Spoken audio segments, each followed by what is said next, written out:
아따, 주인님들. 오늘도 잘 지내셨소? 춘심이가 또 재미나게 들려드릴 이야기가 있으니께 얼른 앉으시고 귀 쫑긋 세워두소. 이번 이야기는 갓 시집온 며느리의 얼굴에서 귀신을 본 한 시어머니에 대한 사연이랍니다. 단순한 고부 갈등이 아니지요. 집안 대대로 내려오는 끔찍한 비밀과 얽히고 설킨 운명의 실타래, 그리고 그 끝에서 마주하게 될 충격적인 반전까지. 자, 그럼 지금부터 그 미스터리하고도 애틋한 이야기의 첫 장을 저와 함께 넘겨보시지요. 이야기는 눈부시게 아름다웠던 어느 혼례 첫날 밤, 신방의 문틈을 비집고 새어나오는 희미한 그림자로부터 시작된답니다. 그날 밤, 시어머니 서씨 부인은 이제 막 자신의 아들과 백년가약을 맺은 새 며느리의 얼굴을 확인하기 위해 아무도 모르게 신방 문 앞으로 다가갔지요. 그녀의 행동은 새 식구에 대한 따뜻한 호기심이 아니었습니다. 그것은 평생을 사람의 얼굴에서 운명을 읽어온 늙은 관상가의 날카롭고도 서늘한 검증이었습니다. 서씨 부인은 숨을 죽이고 창호지에 뚫린 작은 구멍으로 안을 엿보았습니다.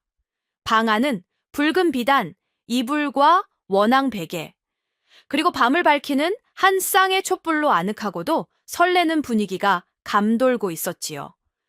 그녀의 병약한 아들 진우는 수줍은 듯 헛기침을 하며 며느리의 옷고름을 풀고 있었고, 새 며느리 월아는 달빛 아래 핀 꽃처럼 고개를 숙인 채 고운 얼굴을 붉히고 있었습니다.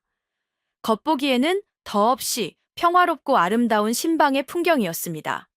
서씨 부인은 내 아들의 짝으로 과연 어떤 그릇을 가진 아이가 들어왔는고 하는 마음으로 며느리 월아의 얼굴에 자신의 모든 신경을 집중했지요. 그런데 바로 그 순간이었답니다. 촛불이 바람에 흔들리며 며느리 월아의 얼굴 위로 그림자가 길게 드리워지는 찰나 서씨 부인의 눈에 도저히 믿을 수 없는 끔찍하고도 기이한 광경이 들어온 것입니다. 며느리 월아의 등 뒤로 그녀의 그림자와는 전혀 다른 또 하나의 검고 섬뜩한 그림자가 마치 아지랑기처럼 스멀스멀 피어오르고 있었던 것입니다. 그 그림자는 형체는 불분명했으나 긴 머리를 풀어헤치고 피눈물을 흘리는 듯한 여인의 형상을 하고 있었습니다. 그것은 깊은 한을 품고 죽은 원귀의 모습, 바로 그것이었습니다.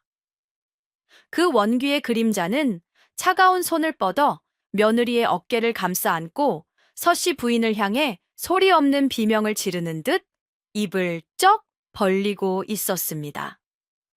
허억! 서씨 부인은 자신의 눈을 의심했습니다. 그녀는 눈을 비비고 다시 보았지만 그 끔찍한 형상은 사라지지 않았습니다. 오히려 더욱더 선명해져 마치 자신을 비웃기라도 하듯 음산한 기운을 뿜어내고 있었지요. 그녀는 평생을 사람의 얼굴에 깃든 온갖 기운을 보아왔지만 이토록 지독하고 불길한 사기는 생전 처음이었습니다. 이것은 단순한 흉상이 아니었습니다. 이것은 살아있는 재앙 그 자체였습니다. 서씨 부인은 머릿속이 하얘지는 것을 느끼며 저도 모르게 비명을 지를 뻔했지만 목소리조차 나오지 않았습니다. 그녀의 심장은 얼어붙었고 온몸의 피가 차갑게 식는 듯 했지요. 그녀는 결국 그 자리에서 정신을 잃고 쿵 소리를 내며 뒤로 넘어가고 말았습니다.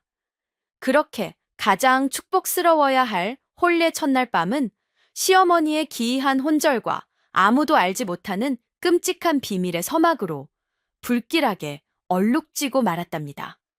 서씨 부인이 정신을 차린 것은 꼬박 하루가 지난 다음 날 아침이었답니다.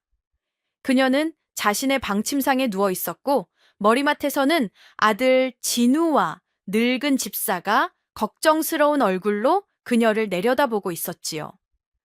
간밤의 소동은 그저 늙은 시어머니가 과로하여 잠시 현기증을 일으킨 것으로 조용히 묻히는 듯 했습니다.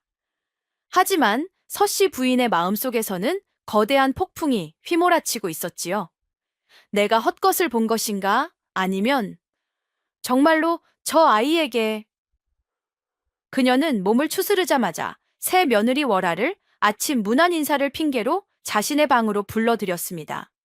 그리고는 아무것도 모른다는 듯 자애로운 시어머니인 척 연기하며 그녀의 얼굴을 아주 꼼꼼하게 다시 한번 뜯어보기 시작했지요. 이번에는 간밤에 그 끔찍한 원귀의 그림자는 보이지 않았습니다. 하지만 그녀의 지혜의 눈은 월하의 그 아름다운 얼굴 속에 숨겨진 지독하게 불길한 운명의 흔적들을 똑똑히 읽어내고 있었습니다. 월하의 얼굴은 겉보기에는 흠잡을 데 없이 아름다웠습니다.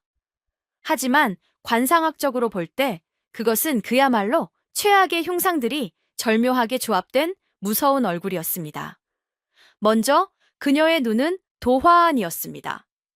눈꼬리가 붉고 늘 물기에 젖어 있어 보는 사내의 마음을 단숨에 사로잡는 매력은 있었으나 이는 곧 슬픈 이별과 구설수를 부르고 종국에는 남편의 명을 재촉하는 대표적인 과부의 상이었지요.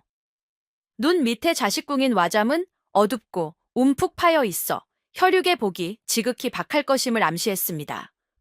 남편의 운을 주관한다는 코는 오뚝하고 아름다웠으나 그 끝이 너무 뾰족하여 남편을 찌르는 칼날과도 같은 형상이었습니다.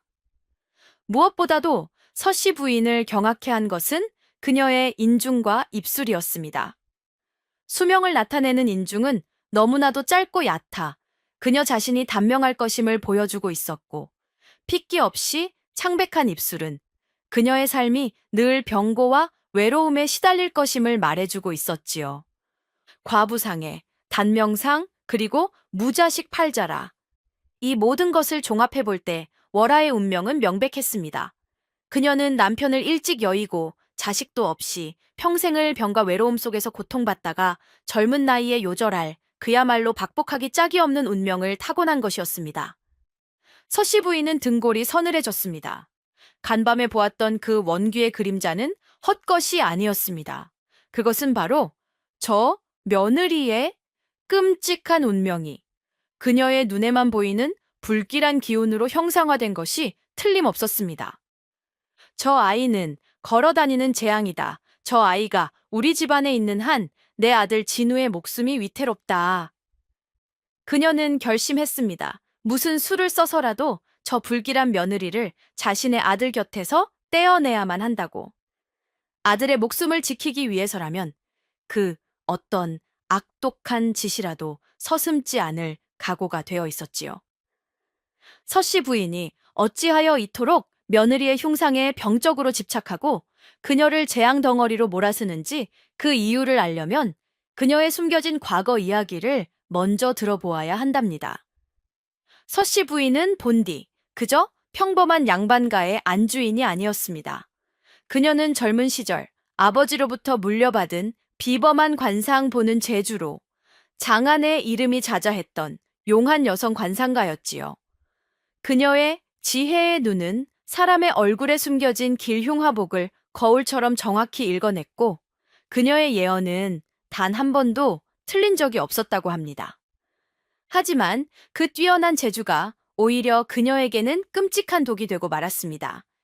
20여 년 전, 그녀가 아직 젊은 아씨였을 때의 일입니다. 그녀는 이웃에 사는 막 혼례를 올린 한 새신랑의 얼굴을 보고는 경악을 금치 못했습니다. 그의 얼굴에는 혼례의 기쁨과는 전혀 어울리지 않는 짙은 죽음의 그림자가 드리워져 있었기 때문이지요. 그녀는 차마 외면하지 못하고 나으리 부디 열흘 안에는 물가를 멀리하시고 몸을 조심하셔야 합니다. 라고 간곡히 경고를 했습니다. 하지만 새신랑은 젊은 아씨의 당돌한 경고를 그저 재수 없는 소리로 치부하고 무시해버렸지요. 그리고 정확히 닷새 뒤 그 새신랑은 친구들과 뱃놀이를 갔다가 갑작스러운 풍랑을 만나 강물에 빠져 죽고 말았습니다. 그 사건 이후 사람들의 시선이 달라지기 시작했습니다. 처음에는 그녀의 신통한 능력을 칭송하던 사람들이 이제는 그녀를 두려워하고 기피하기 시작했지요. 저 여자는 사람의 죽음을 미리 내다본다더군. 아니야, 저 여자가 불길한 말을 해서 그 사람이 죽은 것이야. 저 여자의 혀끝에는 저주가 담겨 있어. 사람들은 그녀를 재앙을 부르는 여자, 죽음을 예언하는 마녀라 부르며 그녀의 집 앞을 지나가는 것조차 꺼려 했습니다.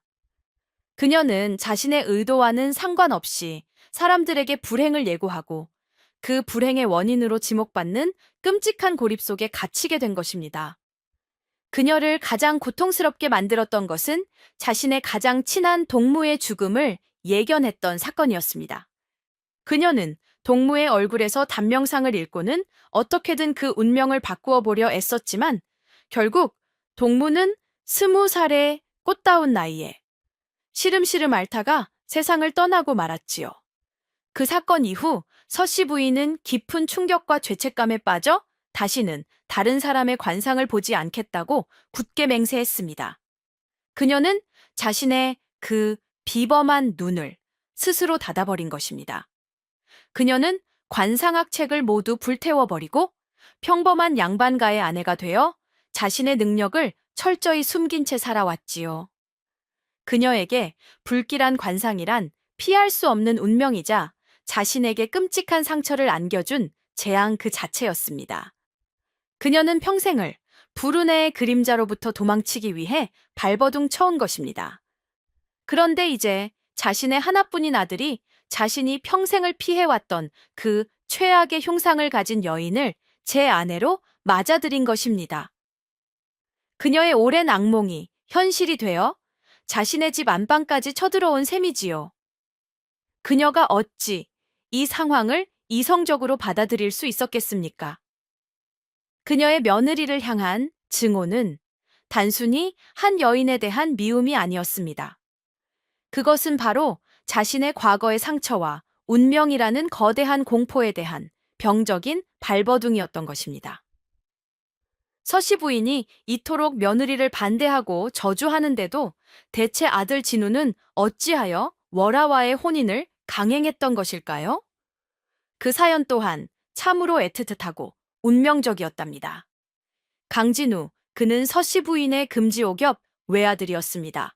그는 어려서부터 몸이 허약하여 늘 잔병치레를 달고 살았지요. 어머니인 서씨 부인은 그런 아들이 안쓰러워 바람 불면 날아갈까, 흙 묻으면 더러워질까. 그야말로 애지중지, 온실 속의 화초처럼 아들을 키웠습니다. 진우는 어머니의 극진한 보살핌 덕분에 몸은 허약했으나 마음만은 비단결처럼 곱고 순수한 청년으로 자라났습니다. 그는 책 읽기를 좋아하고 시를 읊으며 세상의 더러운 것과는 담을 쌓고 자신만의 맑은 세계 속에서 살아가는 그런 선비였지요. 그가 월하를 처음 만난 것은 꼬박 1년 전 어느 달 밝은 봄날 밤이었습니다. 그날 진우는 지병인 해소병이 도져 밤새도록 잠을 이루지 못하고 괴로운 마음에 홀로 정원을 거닐고 있었지요. 바로 그때 담장 너머의 후미진 오솔길에서 들려오는 기이하고도 아름다운 노랫소리에 그는 자신도 모르게 발길을 멈추었습니다. 그 노랫소리는 여인의 목소리였는데 너무나도 맑고 청하하여 마치 하늘에서 내려온 선녀의 노래처럼 들렸습니다. 하지만 그 아름다운 가락 속에는 이루 말할 수 없는 깊은 슬픔과 한이 서려 있어 듣는 이의 심금을 울리는 묘한 힘이 있었지요. 진우는 그 노랫소리에 홀린 듯 이끌려 담장 너머를 엿보게 되었습니다. 그리고 그는 자신의 평생을 통틀어 가장 아름답고도 신비로운 광경과 마주하게 되었지요. 달빛 아래 소복처럼 하얀 옷을 입은 한 젊은 여인이 슬픔에 잠긴 얼굴로 홀로 노래를 부르고 있었습니다. 그녀가 바로 월하였습니다. 그녀의 긴 머리는 바람에 흩날렸고 그녀의 커다란 눈에서는 금방이라도 눈물이 떨어질 듯 맑은 슬픔이 가득 고여 있었지요. 그 모습은 마치 달에서 내려온 항아가 속세의 슬픔을 노래하는 듯 비현실적으로 아름다웠습니다. 진우는 그 순간 첫눈에 사랑에 빠지고 말았습니다. 그는 그녀의 아름다움뿐만 아니라 그녀의 영혼 깊은 곳에서 흘러나오는 그 처연한 슬픔까지도 온 마음으로 사랑하게 되었습니다. 그는 결심했지요. 내가 저 여인의 슬픔을 내 평생을 바쳐 닦아주리라. 그날 이후 진우는 수소문 끝에 그녀가 가난한 고아이며 홀로 삭바느질로 겨우 생계를 잇고 있다는 사실을 알게 되었습니다. 그는 자신의 신분을 숨긴 채 그녀의 주변을 맴돌며 남몰래 그녀를 도와주기 시작했지요. 그리고 마침내 용기를 내어 그녀에게 자신의 마음을 고백하고 청혼을 했던 것입니다. 어머니 서씨 부인의 반대는 하늘이 무너지는 듯한 충격이었습니다. 어머니는 월하의 관상을 보고는 저 아이는 너를 잡아먹을 상이다. 저 아이와 혼인하는 날 너는 시름시름 앓다가 죽게 될 것이다. 라며 피를 토하는 심정으로 아들을 말렸지요. 하지만 진우의 사랑은 어머니의 그 무서운 예언보다도 더 강했습니다. 어머님 소자, 이미 월하 씨 없이는 단 하루도 살아갈 수가 없게 되었사옵니다. 설령 어머님의 말씀대로 저의 명이 짧아진다 할지라도 저는 단 하루를 살더라도 저 여인과 함께 하겠습니다. 이것이 소자의 처음이자 마지막 진심이옵니다. 그는 자신의 목숨을 걸고 자신의 사랑을 선택했던 것입니다. 아이고, 저 지고지순한 사랑을 어찌하면 좋소. 아들의 목숨을 건 고집을 꺾지 못한 서씨 부인은 결국 반쯤 포기한 심정으로 월하를 며느리로 받아들일 수밖에 없었답니다.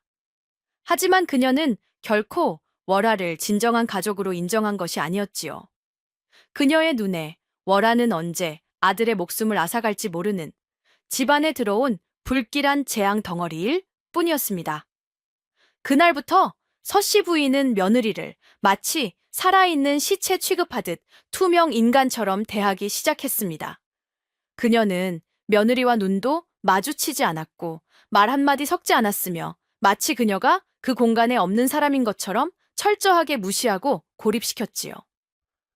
월하는 그런 시어머니의 싸늘한 냉대 속에서 이름 그대로 그림자처럼 조용히 자신의 도리를 다할 뿐이었습니다. 그녀는 새벽 일찍 일어나 집안의 모든 살림을 흠잡을 데 없이 완벽하게 해냈습니다. 그녀의 음식 솜씨와 바느질 솜씨는 그 어떤 숙련된 하인보다도 뛰어났지요. 하지만 그녀는 결코 자신의 감정을 드러내는 법이 없었습니다. 그녀의 얼굴에는 언제나 희미하고 슬픈 미소만이 가면처럼 걸려 있었지요. 그녀는 웃지도 울지도 화를 내지도 않았습니다. 그녀는 마치 영혼이 없는 아름다운 인형처럼 그저 묵묵히 자신의 역할을 수행할 뿐이었습니다. 그녀의 그런 모습은 집안 사람들에게 어딘지 모를 기이하고 섬뜩한 느낌마저 주었지요. 특히 그녀에게는 몇 가지 이상한 버릇이 있었습니다. 그녀는 유독 거울을 보는 것을 병적으로 두려워하고 피했습니다. 방 안에 있는 모든 거울을 천으로 덮어두었고 실수로라도 거울에 자신의 모습이 비치기라도 하면 마치 귀신이라도 본 사람처럼 화들짝 놀라며 뒷걸음질 치곤 했지요. 또한 그녀는 보름달이 뜨는 깊은 밤이 되면 홀로 뒷산에 있는 지금은 아무도 찾지 않는 낡은 사당으로 향했습니다. 그리고는 밤이 새도록 그곳에서 무언가를 간절히 비는 듯 홀로 시간을 보내고 돌아오곤 했지요. 그녀가 그곳에서 무엇을 하는지, 무엇을 비는지 아는 사람은 아무도 없었습니다. 남편 진우는 그런 아내의 모습이 안타까우면서도 한편으로는 불안했습니다. 그는 아내의 그 깊이를 알 수 없는 슬픔과 기이한 행동들이 혹 어머니의 저주처럼 정말로 그녀의 불행한 운명과 관련이 있는 것은 아닐까 하는 불길한 생각을 떨칠 수가 없었지요. 그는 아내를 사랑했지만 그녀의 마음속 가장 깊은 곳에는 결코 자신이 들어갈 수 없는 굳게 닫힌 문이 있다는 것을 느끼고 있었습니다. 월하가 시집 온 지 몇 달이 채 지나지 않아 서씨 부인이 그토록 두려워하던 불길한 일들이 마치 기다렸다는 듯 집안에서 하나둘씩 일어나기 시작했답니다. 가장 먼저 집안의 재물이 마르기 시작했습니다. 서씨 부인이 큰 이익을 기대하고 투자했던 상단이 갑작스러운 해적의 습격으로 모든 것을 잃고 파산해버렸다는 소식이 날아들었지요. 또한 가문의 가장 큰 수입원이었던 너른 밭이 원인 모를 병충해로 하루아침에 황무지로 변해버리고 말았습니다. 다음으로 집안의 생명들이 시들기 시작했습니다. 시어머니가 금지옥엽처럼 아끼던 귀한 난초들이 하룻밤 사이에 모두 까맣게 타 죽어버렸고, 외양간에 튼튼하던 소와 말들이 시름시름 앓다가 하나둘씩 쓰러져 나갔습니다. 가장 끔찍한 것은 집안 곳곳에서 느껴지는 원인 모를 냉기였습니다. 아무리 아궁이에 불을 떼고 화로를 피워도 집안에는 늘 뼛속까지 새우며드는 듯한 음산하고 차가운 기운이 감돌았지요. 하인들은 밤마다 아무도 없는 복도에서 들려오는 여인의 흐느낌 소리를 들었다며 공포에 떨기 시작했습니다. 서씨 부인은 이 모든 불행이 전적으로 며느리 월하의 그 흉상 때문이라고 굳게 확신했습니다. 그녀의 그 불길한 기운이 집안의 모든 복을 내쫓고 재앙을 불러들이고 있다는 것이었지요. 보아라, 내 말이 틀렸더냐. 저 계집이 우리 집안의 씨를 말리려 하고 있다. 저것은 며느리가 아니라 우리 가문을 멸망시키기 위해 들어온 원귀임이 틀림없다. 그녀는 며느리를 향한 증오와 공포심에 거의 이성을 잃고 광기에 휩싸이기 시작했습니다. 그녀는 밤마다 악몽에 시달렸고 며느리의 그림자만 보아도 기겁을 하며 소금을 뿌려댔지요. 아들 진우는 이 모든 상황이 혼란스럽기만 했습니다. 그는 어머니의 말을 미신이라 치부하면서도 집안에 연이어 닥치는 불행들을 그저 우연의 일치라고만 생각하기에는 너무나도 기이하고 두려웠습니다. 그는 아내를 사랑했지만 그의 마음속에도 혹시 정말로 아내에게 무언가 불길한 것이 하는 의심의 씨앗이 아주 작게 싹트기 시작했지요. 월하는 이 모든 불행의 원인으로 지목받으면서도 단 한마디의 변명도 하지 않았습니다. 그녀는 그저 더욱더 깊은 침묵 속으로, 더욱더 짙은 그림자 속으로 스스로를 가둘 뿐이었습니다. 며느리를 향한 증오와 공포가 극에 달한 서씨 부인은 마침내 그녀를 제거하기 위한 악랄하고도 잔인한 시험을 계획했답니다. 그녀는 더 이상 며느리가 제 발로 집을 나가기를 기다리지 않았습니다. 그녀는 며느리가 사고를 위장하여 이 집에서 영원히 사라지기를 바랐던 것이지요. 그녀의 목표가 된 것은 집 뒤뜰 구석에 있는 낡고 깊은 마른 우물이었습니다.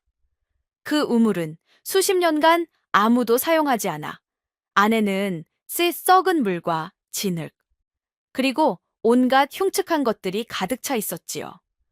또한 20년 전 한 젊은 여인이 그 우물에 몸을 던져 목숨을 끊었다는 흉흉한 소문 때문에 귀신이 나온다며 낮에도 아무도 가까이 가려 하지 않는 불길한 장소였습니다.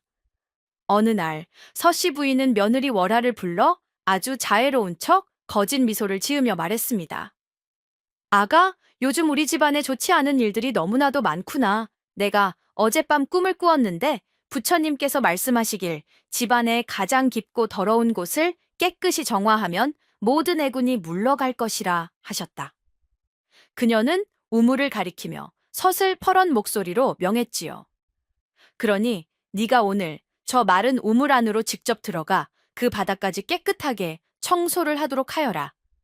네가 이 집안의 며느리로서 집안의 애군을 씻어내는데 정성을 보여야 하지 않겠느냐. 아이고, 이것이 어찌 며느리에게 내리는 명령이란 말이오. 이것은 명백히 그녀를 죽음으로 내모는 살인교사나 다름없었지요. 좁고 깊은 우물 안은 공기가 희박하고 유독한 가스가 차 있을 수 있어 사람이 함부로 들어갔다가는 질식하여 죽기 십상이었습니다. 또한 발을 헛디뎌 진흙탕에 빠지기라도 하면 누구의 도움도 받지 못한 채 꼼짝없이 죽음을 맞이하게 될 것이었습니다. 모든 하인들은 서씨 부인의 그 잔인한 속내를 알아차리고 공포에 떨며 고개를 숙였습니다. 아들 진우가 이 사실을 알았다면 기겁을 하며 막아섰겠지만 그는 마침 지병이 도져 며칠째 자리에 누워 있었지요. 모두가 월하가 겁에 질려 그 명령을 거부하거나 혹은 울며 자비를 구할 것이라 예상했습니다. 하지만 월하의 반응은 또다시 모두의 예상을 뒤엎었습니다. 그녀는 조금의 두려움이나 망설임도 없이 그저 묵묵히 고개를 숙일 뿐이었습니다. 예, 어머님, 분부대로 집안의 모든 애군을 제 손으로 깨끗이 씻어내겠사옵니다. 그녀의 그 순종적인 태도는 너무나도 담담하여 오히려 보는 이로 하여금 섬뜩함마저 느끼게 할 정도였습니다. 그녀는 마치 자신의 죽음을 이미 예견이라도 한 사람처럼 혹은 그 죽음을 기꺼이 받아들이기로 작정한 사람처럼 조용히 밧줄과 두레박을 챙겨 그 죽음의 우물을 향해 한 걸음 한 걸음 걸어 들어갔답니다. 월하는 모두가 숨죽여 지켜보는 가운데 낡은 우물의 두레박에 묶인 밧줄을 자신의 허리에 단단히 묶었답니다. 그리고는 한치의 망설임도 없이 어둡고 깊은 우물 안으로 스스로 몸을 던지듯 내려가기 시작했지요. 우물 안은 그녀가 상상했던 것보다 훨씬 더 깊고 어둡고 또 축축했습니다. 코를 찌르는 퀴퀴한 곰팡이 냄새와 썩은 물에 악취가 진동을 했고 벽에서는 이름 모를 벌레들이 기어다녔지요. 보통의 여인 같았으면 비명을 지르며 당장 밖으로 나가려 했을 것입니다. 하지만 월하는 조금도 동요하지 않았습니다. 그녀는 오히려 이곳이 아주 익숙하고 편안한 장소라도 되는 듯 침착하게 우물바닥까지 내려왔지요. 우물바닥은 발이 푹푹 빠지는 차가운 진흙으로 가득 차 있었습니다. 그녀는 그 진흙탕 속에서 무언가를 찾기 시작했습니다. 그녀는 우물을 청소하러 온 것이 아니었습니다. 그녀는 처음부터 이 우물 바닥에 잠들어 있는 아주 특별한 무언가를 찾으러 온 것이었지요. 그녀는 차가운 진흙을 맨손으로 파헤치고 또 파헤쳤습니다. 그녀의 희고 고운 손은 금세 흙과 오물로 더러워졌지만 그녀는 아랑곳하지 않았습니다. 그녀의 눈은 어둠 속에서도 마치 밤 사냥에 나선 살개 눈처럼 형형하게 빛나고 있었지요. 얼마나 시간이 흘렀을까 그녀의 손끝에 딱딱하고 차가운 금속의 감촉이 느껴졌습니다. 찾았다! 그녀는 조심스럽게 진흙 속에서 그것을 파냈습니다. 그리고는 자신의 옷자락으로 그것에 묻은 흙을 정성껏 닦아내었지요. 그녀의 손바닥 위에서 모습을 드러낸 것은 바로 은으로 만든 작은 방울 하나였습니다. 그 방울은 오랜 세월 진흙 속에 묻혀 있었음에도 불구하고 신기하게도 녹 하나 슬지 않은 채 희미한 달빛을 받아 영롱하고도 슬픈 빛을 내고 있었습니다. 방울을 흔들자 딸랑하는 아주 맑고도 애처로운 소리가 우물 안에 울려 퍼졌지요. 그 방울을 보는 순간 그동안 단 한 번도 감정을 드러내지 않았던 얼음 같던 월하의 얼굴이 처음으로 무너져 내렸습니다. 그녀의 커다란 눈에서 뜨거운 눈물이 봇물 터진 듯 쏟아져 내리기 시작했습니다. 어머니, 제가 드디어 어머니를 찾았사옵니다. 그녀는 그 작은 방구를 가슴에 품고 어린아이처럼 한참 동안이나 서럽게, 너무나도 서럽게 울었습니다. 한참 뒤 그녀는 눈물을 닦고 밧줄을 잡아 다시 우물 밖으로 올라왔습니다. 그녀의 온몸은 흙투성이었고 얼굴은 눈물범벅이었지만 그녀의 표정은 이전과는 비교할 수 없을 만큼 평온하고도 결연해 보였습니다. 며느리가 우물에서 무사히, 아니, 오히려 무언가 홀가분한 표정으로 걸어 나오자 서씨 부인은 당혹감을 감출 수가 없었답니다. 그녀는 며느리가 우물에서 시체가 되어 나오거나 혹은 귀신에 홀려 반쯤 미쳐서 나오기를 내심 기대하고 있었기 때문이지요. 그런데 며느리의 손에 들려있는 그 은방울을 본 순간 서씨 부인의 얼굴이 마치 흰 종이처럼 하얗게 질려버렸습니다. 그녀의 온몸이 마치 찬물을 뒤집어 쓴 듯 사시나무 떨듯 떨리기 시작했지요. 네가 그것을 어찌? 그녀는 자신도 모르게 공포에 질린 목소리로 중얼거리며 뒷걸음질 쳤습니다. 주인님들, 그 은방울에는 서씨 부인의 가장 끔찍하고도 비밀스러운 과거가 봉인되어 있었기 때문입니다. 이야기는 20년 전으로 거슬러 올라갑니다. 그때 서씨 부인의 곁에는 은하라는 이름의 아주 영리하고 아름다운 몸종이 있었습니다. 은하는 단순한 몸종이 아니었습니다. 그녀는 서씨 부인의 유일한 벗이자 비밀을 터놓는 동무였으며 때로는 친자매와도 같은 아주 각별한 존재였지요. 서씨 부인은 자신이 아끼던 은방울 한 쌍을 나누어 하나는 자신이, 다른 하나는 은하가 몸에 지니게 하여 둘의 우정을 맹세하기도 했습니다. 그런데 그 평화는 오래가지 못했습니다. 서씨 부인의 남편, 즉 진우의 아버지는 겉으로는 위엄 있는 선비였으나 속으로는 여색을 밝히는 음흉한 위선자였습니다.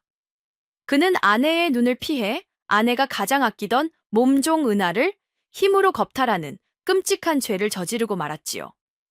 그리고 몇 달 뒤 은하의 배가 조금씩 불러오기 시작했습니다. 그 사실을 알게 된 서씨 부인의 남편은 자신의 죄가 드러날까 두려워 아주 비열하고도 잔인한 계략을 꾸몄습니다. 그는 은하가 집안의 다른 사내종과 눈이 맞아 부정한 아이를 가졌다고 거짓 소문을 퍼뜨렸습니다. 그리고는 가문의 명예를 더럽혔다는 핑계로 그녀를 모질게 매질하고 핍박하기 시작했지요. 서씨 부인은 이 모든 진실을 알고 있었습니다. 그녀는 남편의 죄를 그리고 은하의 억울함을 모두 알고 있었지요. 하지만 그녀는 침묵했습니다. 그녀는 가문의 명예가 남편의 체면이 한 미천한 몸종의 억울함보다 더 중요하다고 그렇게 스스로를 합리화하며 친구의 고통을 외면했던 것입니다. 결국 억울함을 견디지 못한 은하는 만삭의 몸으로 바로 그 마른 우물에 몸을 던져 스스로 목숨을 끊고 말았습니다. 그녀가 죽던 날, 그녀의 손에는 서씨 부인과 나누어 가졌던 그 은방울이 굳게 쥐어져 있었다고 합니다. 그 사건 이후 서씨 부인은 평생을 끔찍한 죄책감에 시달려왔습니다. 그녀는 자신의 관상 보는 능력을 버렸고 불길한 것을 병적으로 기피하게 된 것도 모두 그날의 기억으로부터 도망치기 위한 처절한 발버둥이었습니다. 그런데 이제 20년 만에 그날의 망령이 며느리라는 얼굴을 하고 자신의 눈앞에 다시 나타난 것입니다. 월하의 그 슬픈 눈빛, 그 고요한 분위기, 그 모든 것이 죽은 은하와 너무나도 닮아 있었습니다. 서씨 부인은 끔찍한 의심에 휩싸였습니다. 설마 저 아이가 은하의? 그녀는 공포에 질려 더 이상 생각하기를 거부했습니다. 며느리 월하가 마른 우물에서 20년 전에 비극적인 유품을 가지고 나온 그날 밤부터 아들 진우의 병세가 급격히 악화되기 시작했답니다. 그는 밤새도록 고열에 시달렸고 식은땀을 비 오듯 흘렸으며 잠을 자는 것인지 깨어있는 것인지 분간할 수 없을 정도로 끔찍한 악몽과 헛소리에 시달렸지요. 오지 말란 말이다. 차갑다. 너무 차가워. 진우는 허공을 향해 필사적으로 손을 내저으며 공포에 질려 비명을 질러댔습니다. 그의 눈에는 평범한 사람의 눈에는 보이지 않는 무언가 끔찍한 것이 보이는 듯 했지요. 웬 차가운 여자가, 흠뻑 젖은 여자가 내 발목을 잡고 물속으로 끌고 들어가려 한다. 어머니, 제발 저 좀 살려주시오. 그의 그 섬뜩한 헛소리에 방 안을 지키던 모든 사람들은 공포에 질려 얼굴이 하얗게 변해버렸습니다. 그들이 떠올린 것은 바로 20년 전, 이 집의 마른 우물에서 억울하게 죽어간 몸종 은하의 원혼이었습니다. 서씨 부인은 아들의 그 처절한 비명을 들으며 자신의 심장이 갈기갈기 찢어지는 듯한 고통을 느꼈습니다. 그녀의 머릿속을 지배하는 것은 이제 단 하나의 끔찍한 확신뿐이었습니다. 틀림없다. 저 불길한 며느리년이 우물에 잠들어 있던 은하의 원혼을 깨워 내 아들을 해치려 하고 있다. 전연의 흉상이 마침내 내 아들의 명주를 끊어놓기 시작했구나. 그녀의 이성과 상식은 공포와 죄책감 앞에서 완전히 마비되어 버렸습니다. 그녀의 눈에 며느리 월하는 더 이상 사람으로 보이지 않았습니다. 그녀는 죽은 은하의 원혼을 등에 업고 자신의 아들을 제물로 삼아 20년 묵은 복수를 하러 온 무서운 악귀 그 자체였습니다. 그녀는 광기에 휩싸여 며느리의 방문을 박차고 들어가 그녀의 머리채를 휘어잡고 미친 듯이 소리쳤습니다. 이 악귀 같은 년, 내년이 감히 내 아들에게 무슨 짓을 한 것이냐? 네 어미의 원한을 내 아들에게 풀려 하는 것이지.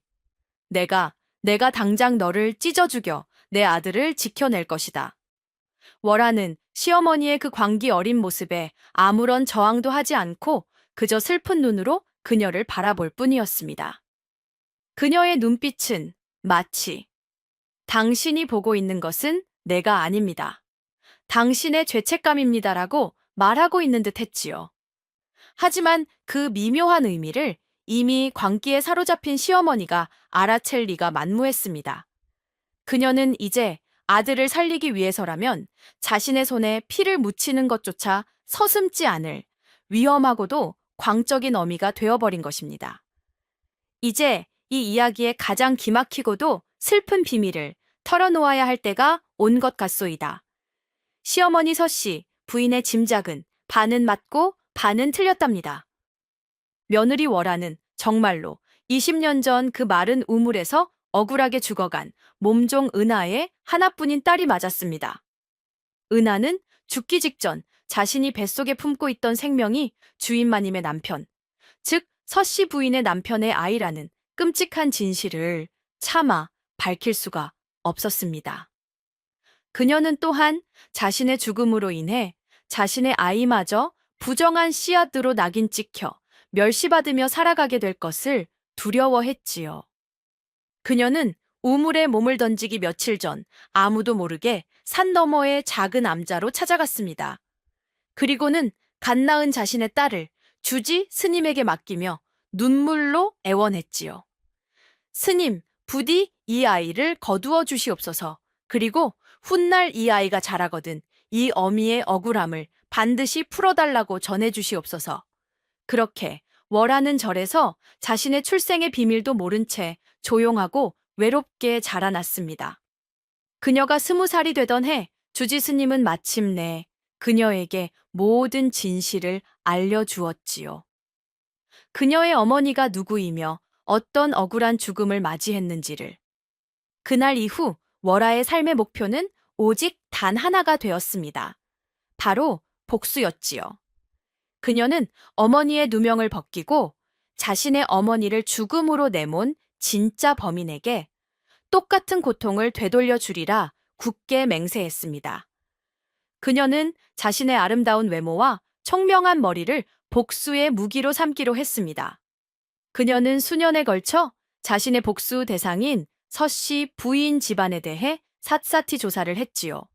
그리고 마침내 그 집안의 가장 약한 고리, 즉 병약하고 마음이 여린 아들 강진우에게 의도적으로 접근했던 것입니다. 그녀의 계획은 진우의 마음을 사로잡아 그 집안의 며느리로 들어간 뒤 집안의 가장 가까운 곳에서 서씨 부인의 숨통을 서서히 조여가는 것이었습니다. 그녀는 자신의 어머니를 죽음으로 내몬 진범이 바로 시어머니 서씨 부인일 것이라고 굳게 믿고 있었기 때문입니다.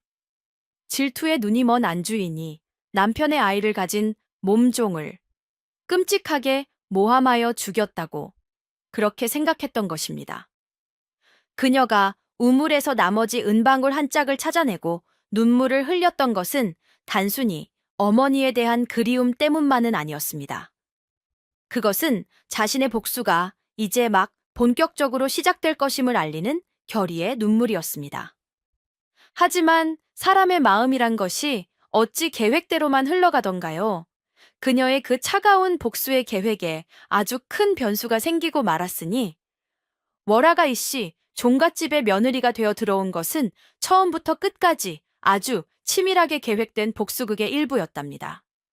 그녀의 그 순종적인 태도, 그 과묵함, 그리고 그 깊이를 알 수 없는 슬픔은 모두 시어머니 서씨 부인의 경계심을 풀고 그녀의 가장 약한 부분을 파고들기 위한 정교한 연기였던 셈이지요. 그녀의 첫 번째 목표는 시어머니의 가장 큰 자부심이자 가장 큰 약점인 외아들 진우의 마음을 어머니에게서 완전히 빼앗아 오는 것이었습니다. 그리고 그 계획은 진우가 그녀에게 첫눈에 반하는 순간 너무나도 쉽게 성공하는 듯 보였지요. 다음으로 그녀는 집안에 불길한 기운을 조성하여 미신을 맹신하는 시어머니의 정신을 서서히 흔들어 놓을 계획이었습니다. 가축들이 병들어 죽고 집안에 냉기가 돌았던 그 모든 기이한 현상들은 사실 그녀가 절에서 몰래 배워온 사람의 눈에 잘 띄지 않는 약초와 기이한 향을 이용해 교묘하게 만들어낸 것이었습니다. 그녀는 시어머니가 자신에게 마른 우물이라는 시험을 내릴 것까지도 이미 예측하고 있었습니다. 그녀는 일부러 그 시험을 받아들여 우물 안에서 어머니의 유품을 찾아냄으로써 시어머니의 잊고 있던 죄책감을 자극하고 그녀를 공포의 나락으로 떨어뜨리려 했던 것이지요. 모든 것이 그녀의 계획대로 완벽하게 진행되고 있었습니다. 그녀는 이제 마지막 한 수만을 남겨두고 있었지요. 바로 아들 진우의 병세를 더욱더 악화시켜 시어머니가 며느리가 아들을 잡아먹는다는 공포에 미쳐 스스로 파멸하게 만드는 것이었습니다. 하지만 그 차갑고 완벽했던 복수의 계획에 단 하나의 예상치 못했던 변수가 생기고 말았습니다. 그것은 바로 복수의 도구로만 생각했던 남편, 강진우를 그녀 자신이 진심으로 사랑하게 되어버렸다는 것이었습니다.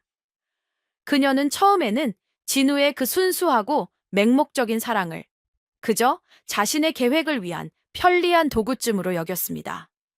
하지만 그가 자신을 위해 무서운 어머니에게 맞서고 자신의 슬픔을 진심으로 함께 아파해주는 모습을 보면서 그녀의 얼어붙었던 마음이 자신도 모르는 사이에 조금씩 녹아내리기 시작했지요. 그녀는 이제 그를 볼 때마다 복수심과 함께 죄책감을 느끼기 시작했습니다.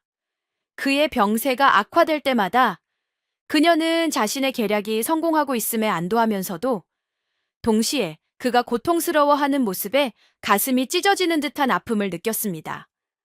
그녀는 고민에 빠졌습니다. 어머니의 원한을 갚기 위해 이 복수를 계속해야 하는가? 아니면 이 모든 것을 멈추고 자신이 사랑하게 된 이 남자의 곁에서 평범한 아내로 살아가야 하는가? 그녀의 마음속에서 죽은 어머니의 원혼과 살아있는 남편의 사랑이 치열하게 싸우고 있었던 것입니다. 그녀의 그 과부상과 단명상은 어쩌면 이 잔인한 운명의 갈림길에서 그녀가 겪어야만 했던 그 깊은 고뇌와 갈등이 얼굴에 그대로 드러난 것이었는지도 모릅니다. 남편 진우를 향한 사랑이 깊어질수록 월하의 복수심은 마치 날카로운 칼날이 무뎌지듯 조금씩 흔들리기 시작했답니다. 그녀는 밤마다 깊은 고뇌 속에서 잠을 이루지 못했지요. 그녀는 이제 진우가 앓는 소리를 낼 때마다 가슴이 철렁 내려앉았습니다.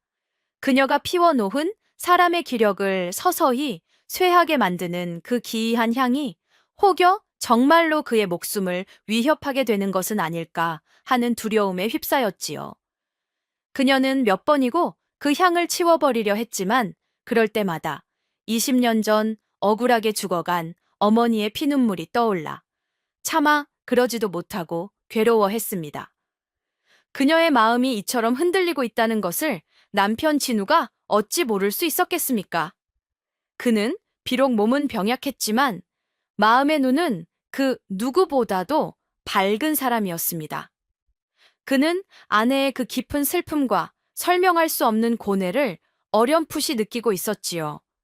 어느 날 밤 진우는 또다시 악몽에 시달리다가 식은땀을 흘리며 잠에서 깨어났습니다.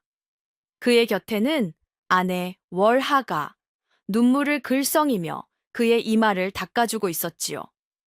부인, 또 나 때문에 잠을 설쳤구려? 진우가 미안한 목소리로 말했습니다. 아니옵니다, 서방님. 진우는 아내의 차가운 손을 자신의 뜨거운 손으로 꼭 잡았습니다. 그리고는 아주 다정한 목소리로 그녀의 마음을 꿰뚫어 보는 듯한 말을 건넸지요. 부인, 나는 당신이 어떤 사람인지, 어떤 과거를 가지고 있는지 아무것도 묻지 않겠소. 당신의 그 깊은 슬픔의 이유가 무엇인지 나는 감히 헤아릴 수 없겠지. 그는 아내의 손을 자신의 뺨에 가져다 대었습니다. 허나 부인, 이것 하나만은 알아주시오. 당신이 어떤 사람이든 당신의 과거가 어떠했든 나는 당신을 연모하오. 당신의 그 슬픔까지도, 당신의 그 아픔까지도 내 모두 끌어안고 평생을 함께 할 것이오. 그러니 부디 혼자서만 아파하지 마시오. 그 무거운 짐을 내게도 조금은 나누어 주시오. 남편의 그 깊고도 따뜻한 위로에 월화의 마지막 남은 결심의 벽이 와르르 무너져 내리는 듯 했습니다. 그녀는 이 선하고 순수한 사람을 더 이상 자신의 복수에 끌어들여서는 안 된다고 그렇게 생각했지요. 그녀는 결심했습니다. 복수를 멈추기로. 어머니의 원하는 가슴 아프지만 더 이상 무고한 남편을 희생시킬 수는 없다고. 그녀는 내일 아침 시어머니에게 모든 진실을 고하고 이 집을 떠나 다시 예전의 그 작은 남자로 돌아가 평생을 어머니의 넋을 위로하며 살아가리라 그렇게 마음먹었습니다. 하지만 운명의 수레바퀴는 한번 구르기 시작하면 그리 쉽게 멈추는 법이 아니었답니다. 아들 진우의 병세가 며느리 월화 때문에 날이 갈수록 악화된다고 굳게 믿게 된 서씨 부인은 마침내 이 모든 불행의 근원을 제거하기 위한 가장 극단적이고도 끔찍한 결심을 했답니다. 그것은 바로 며느리를 자신의 손으로 직접 독살하는 것이었지요. 그녀는 더 이상 며느리가 사고로 죽거나 제 발로 집을 나가기를 기다리지 않았습니다. 그녀는 자신의 손으로 직접 이 모든 것을 끝내야만 자신의 아들을 살릴 수 있다고 광적으로 믿게 된 것입니다. 그녀는 늙은 집사를 시켜 시장의 약재상에게서 아주 구하기 힘든 귀한 보약계 재료들을 구해오게 했습니다. 하지만 그 약재들 틈에는 겉보기에는 평범한 약초와 구별할 수 없으나 아주 적은 양만으로도 사람을 서서히 죽음에 이르게 하는 무서운 맹독이 섞여 있었지요. 그녀는 며칠 동안이나 자신의 방에서 나오지 않은 채 직접 그 보약을 정성껏 다렸습니다. 그녀는 아들을 살리기 위한 지극한 정성을 들이는 자애로운 어머니인 척 연기했지만 그녀의 눈빛은 살기로 번뜩이고 있었지요. 마침내 검고 진한 탕약이 완성되었을 때 그녀는 그것을 예쁜 백자 그릇에 담아 며느리 월화의 방으로 직접 들고 갔습니다. 방 안에는 마침 아들 진우가 아내 월화의 간호를 받으며 힘겹게 앉아 있었습니다. 서씨 부인은 평생 처음으로 며느리에게 아주 다정하고 인자한 미소를 지어 보였지요. 아가, 그동안 내가 너를 너무 오해했구나. 네가 이리도 지극정성으로 내 아들을 간호하는 것을 보니 네 마음을 이제야 알 것 같다. 그녀는 탕약 그릇을 내밀며 말했습니다. 이것은 내가 네 서방을 위해 며칠 밤낮을 세워 다린 귀한 보약이다. 허나 이 약은 약을 먹을 사람의 병을 간호하는 사람이 먼저 맛을 보아 그 정성을 증명해야만 약효가 제대로 나타난다고 하는구나. 그러니 아가, 네가 진정으로 네 서방을 위한다면 네 시어미와 네 서방이 보는 앞에서 이 약을 먼저 맛을 보아 너의 그 정성을 증명해 보이도록 하여라. 그것은 거절할 수 없는 너무나도 교활하고 잔인한 함정이었습니다. 만약 월화가 약을 마시지 않는다면 그녀는 남편을 위하는 정성이 없다는 핑계로 당장 쫓겨나게 될 것이었고, 만약 그녀가 약을 마신다면 그녀는 꼼짝없이 독에 중독되어 서서히 죽어가게 될 것이었습니다. 월화는 시어머니의 그 번뜩이는 눈빛 속에서 모든 진실을 읽었습니다. 그녀는 이것이 자신을 죽이기 위한 독약임을 단번에 알아차렸지요. 그녀는 잠시 자신의 운명을 저주했습니다. 복수를 포기하고 새로운 삶을 살려 하니 이제는 죽음의 덫이 그녀를 기다리고 있었으니. 하지만 그녀는 사랑하는 남편이 보는 앞에서 소란을 일으키고 싶지 않았습니다. 그녀는 모든 것을 체념한 듯 희미한 미소를 지으며 독이 든 탕약 그릇을 자신의 입가로 천천히 가져가기 시작했답니다. 월화가 독이 든 탕약 그릇을 입술에 대려는 바로 그 찰나의 순간이었답니다. 방 안에 있던 모든 사람들이 숨을 죽이고 그 비극적인 장면을 지켜보고만 있었지요.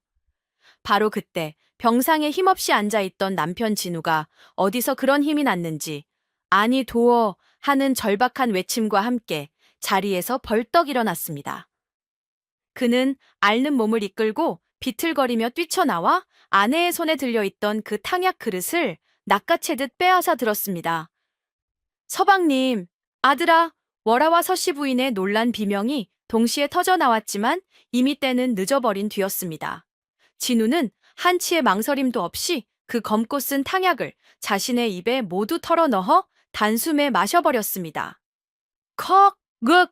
그는 탕약 그릇을 바닥에 떨어뜨리고 자신의 목을 부여잡으며 고통스럽게 쓰러졌습니다. 그의 입가에서 검붉은 피가 주르륵 흘러내리기 시작했지요. 그는 병약했지만 결코 어리석지 않았습니다. 그는 방문 밖에서부터 들려오는 어머니의 목소리와 그 안에 담긴 섬뜩한 기운을 듣고 이미 모든 것을 눈치채고 있었던 것입니다. 그는 어머니의 잔인한 계략을 그리고 아내가 처한 절체절명의 위기를 모두 알고 있었습니다. 그는 선택해야만 했습니다. 이 끔찍한 비극을 어떻게든 멈추어야만 했습니다. 그는 쓰러진 채 피를 토하며 자신의 어머니를 그리고 아내를 번갈아 쳐다보았습니다. 그의 눈에는 원망이 아닌 깊은 슬픔과 애원이 담겨 있었지요. 어머니, 그는 힘겹게 입을 열었습니다. 이제 제발 그만하십시오. 모든 것은 제 탓입니다. 그는 어머니의 죄를 자신의 탓으로 돌리고 있었습니다. 그는 자신의 희생을 통해 어머니의 그 끔찍한 광기를 멈추고 싶었던 것입니다. 그리고 그는 아내 월하를 향해 희미한 미소를 지어 보였습니다. 부인, 미안하오. 내가 너무 무력하여 당신을 지켜주지가 못했소. 그는 아내를 살리기 위해 그리고 어머니의 죄를 대신하여 기꺼이 자신의 목숨을 던진 것입니다. 그의 그 숭고하고도 비극적인 희생 앞에서 월하는 아무런 소리도 내지 못하고 그저 넋을 잃은 채 뜨거운 눈물만 뚝뚝 흘리고 있었습니다. 자신을 위해 자신의 목숨을 던진 사람.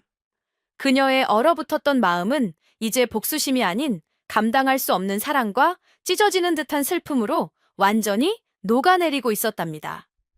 아이고, 이 지고지순한 사랑을 어찌하면 좋소.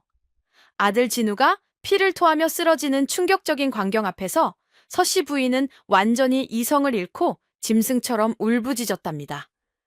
아니야, 내 아들아, 내가 잘못했다. 이 어미가 다 잘못했다.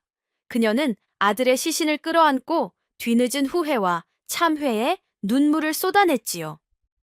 월하 역시 절망의 나락으로 떨어졌습니다. 그녀의 복수는 결국 가장 사랑하는 사람의 희생이라는 너무나도 끔찍한 비극으로 끝나버리고 만 것입니다. 방 안이 온통 통곡과 절망으로 가득 차 그야말로 생지옥과도 같았던 바로 그때였답니다. 지난 20년 동안 이 집안의 모든 비밀을 그림자처럼 묵묵히 지켜보기만 했던 늙은 집사가 마침내 무겁게 닫고 있던 입을 열었습니다. 마님, 이제는 모든 것을 말씀드려야 할 때가 온 것 같사옵니다. 노 집사는 떨리는 목소리로 하지만 분명한 어조로 그날의 진실을 고백하기 시작했습니다. 그의 고백은 이 비극적인 상황을 누구도 예상치 못했던 또 다른 충격적인 반전으로 이끌고 갔지요. 마님, 도련님의 병은 결코 며느님 아씨의 흉상 때문이 아니었사옵니다. 또한 20년 전 은하 아씨의 원혼이 도련님을 괴롭히는 것도 아니었사옵니다. 그의 말에 서씨 부인과 월하의 시선이 동시에 그에게로 향했습니다. 노 집사는 깊은 한숨을 내쉬고는 말을 이었습니다. 도련님의 병은 이 집안에 대대로 내려오는 깊은 업보 때문이었사옵니다.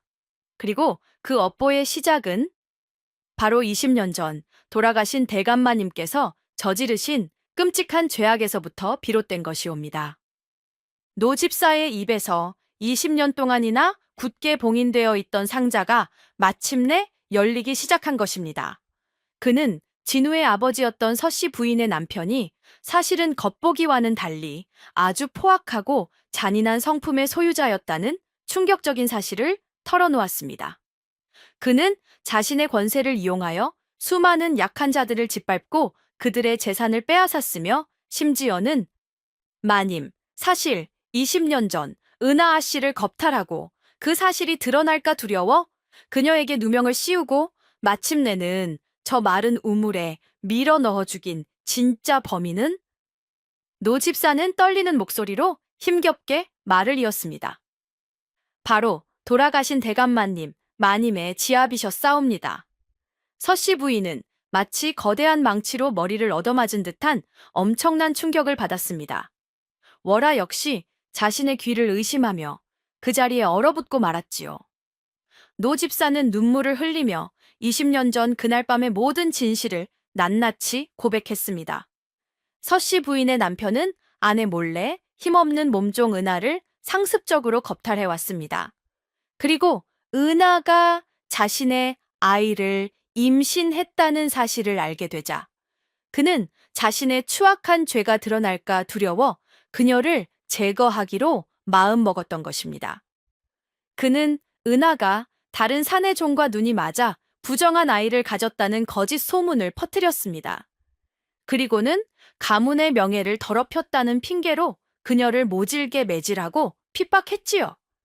서씨 부인이 알고 있던 것은 바로 이 거짓된 진실까지였습니다. 하지만 그날 밤 진짜 비극이 일어났습니다.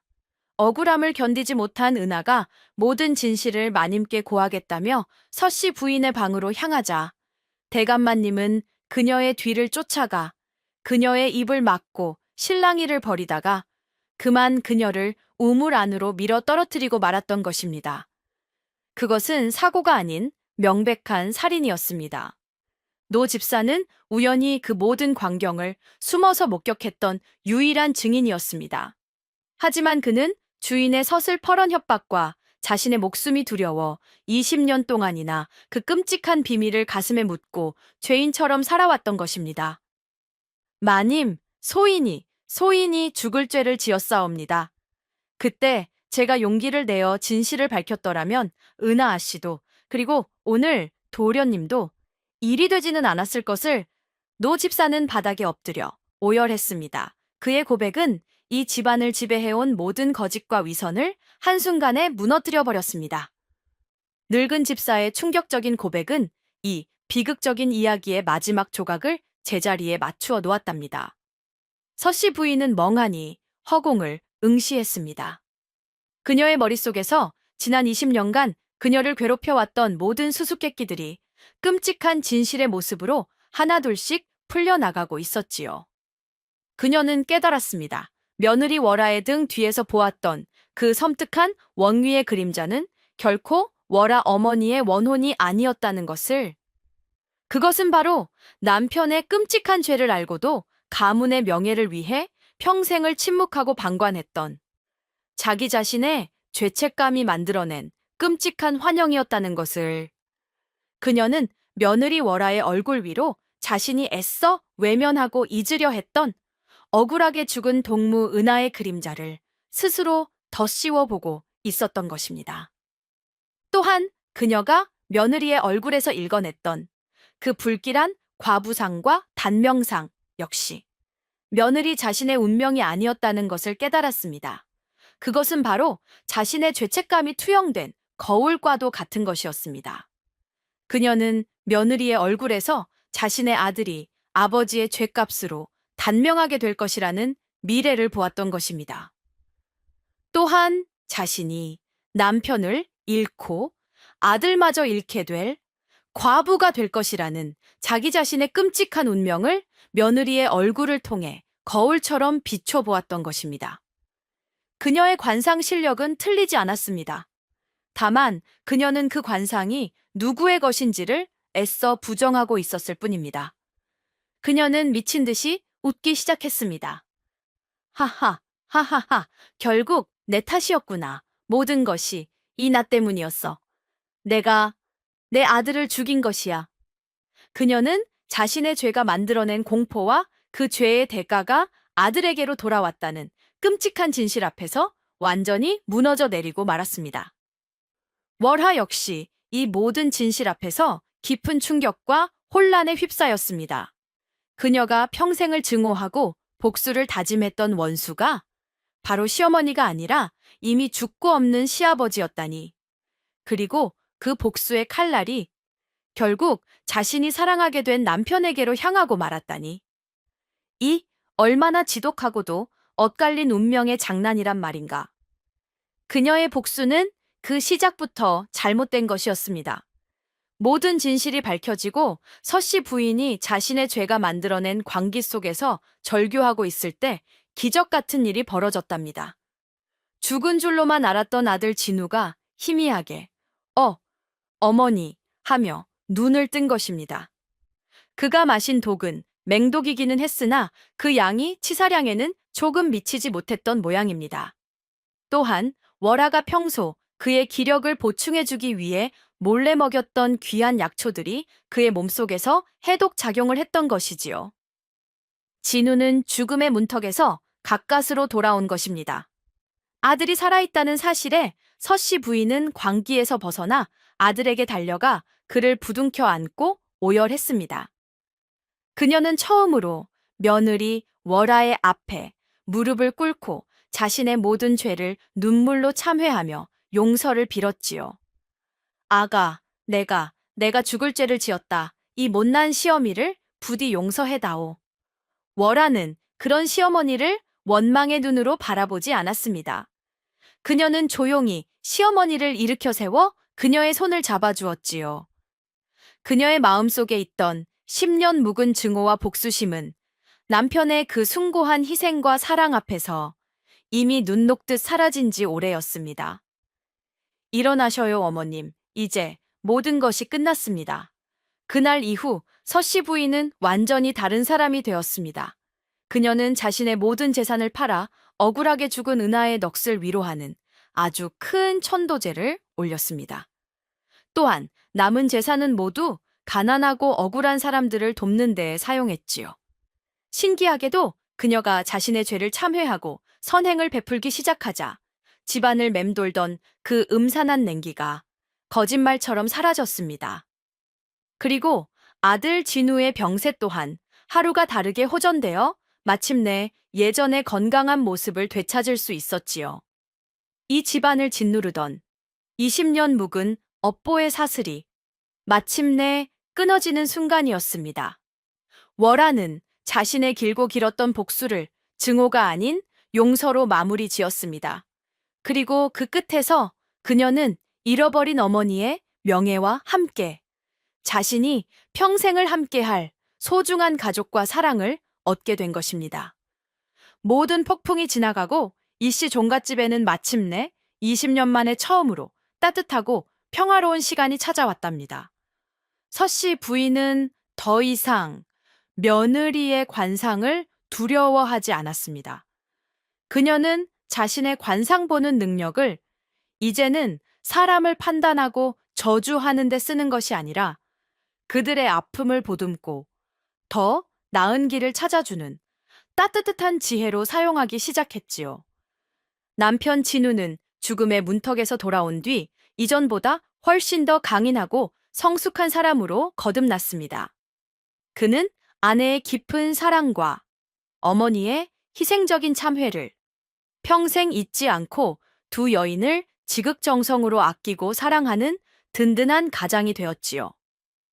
그리고 우리의 월하는 어떻게 되었을까요? 어느 맑은 날 그녀는 남편과 함께 거울 앞에 나란히 섰습니다. 그녀는 더 이상 거울을 두려워하지 않았지요. 거울 속에 비친 그녀의 얼굴에서는 더 이상 예전의 그 불길하고 음울한 그림자를 찾아볼 수 없었습니다.